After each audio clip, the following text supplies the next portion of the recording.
Pero bago ka malagot sa kamay, gusto mo na kitang makilala.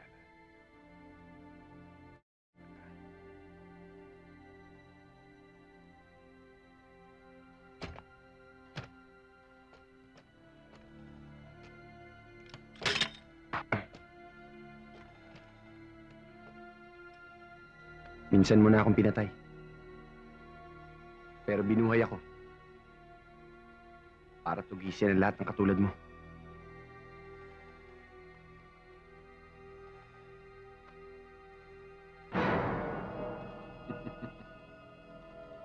Rigor, ikaw ang sugong patay. Muling nabuhay. At muling mamamatay.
Ano ba naman yung pinagsamahan natin sa loob?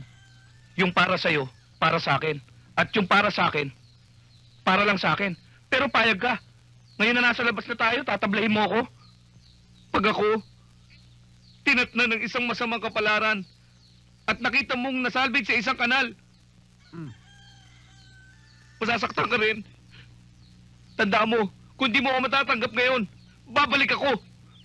Bukas! Napanood ko na yan, bumalik nga rito. Babalik ka pala bukas, pumasok ko na. Hindi ba nakakaya si misis mo?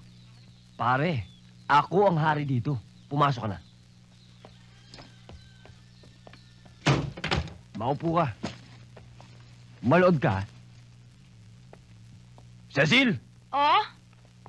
Oo nga pala. Sunday nga pala ngayon. Hindi yon. Ipakikilala ko lang sa yung kaibigan ko, si Kamote. Dito na siya titira. Okay lang.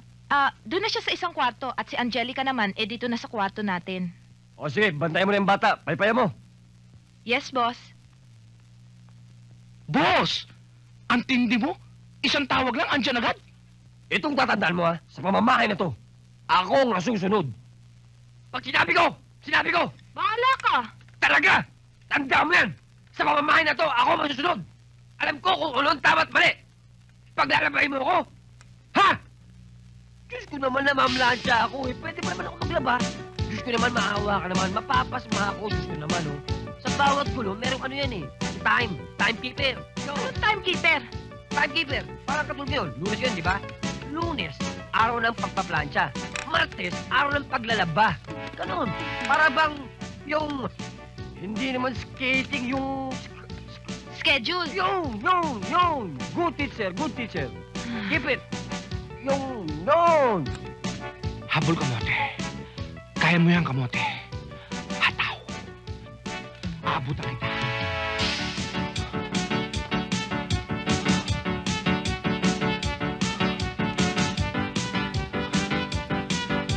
Inabutan kita.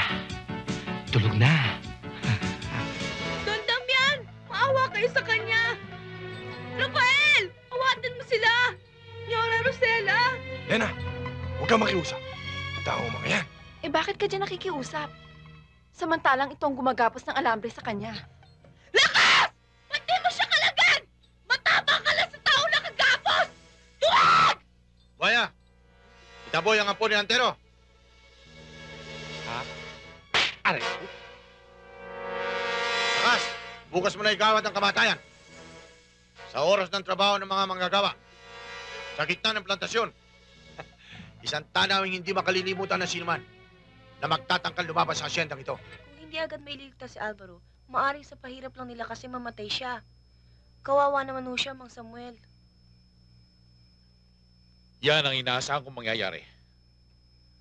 Ang kamatayan ng mga tao na nasa asyenda.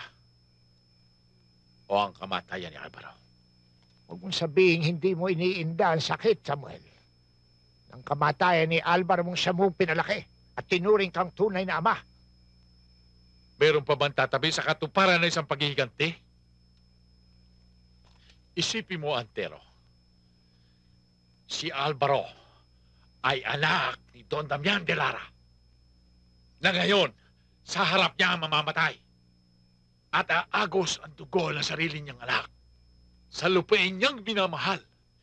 Isang paghihiganti na mula sa impyerno. Lolo, ang ibig niyo sabihin, si Alvaro'y isa ring Delara?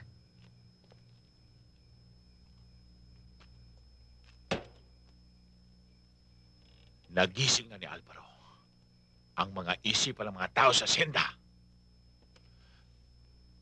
Ang hangarin ko noon ay nagampanan na niya. Ano ba hanapin ko? Sa kamatayan ni Alvaro, sa ugat ng mga manggagawa, ay aagos ang dugong buhay. Dugong buhay! Nasisigaw ng kamatayan laban sa mga Delara.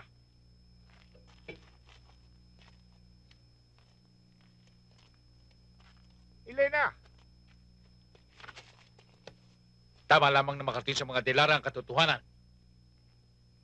Tiyak na bago makarating si Elena raon, bangkay na si Alvaro.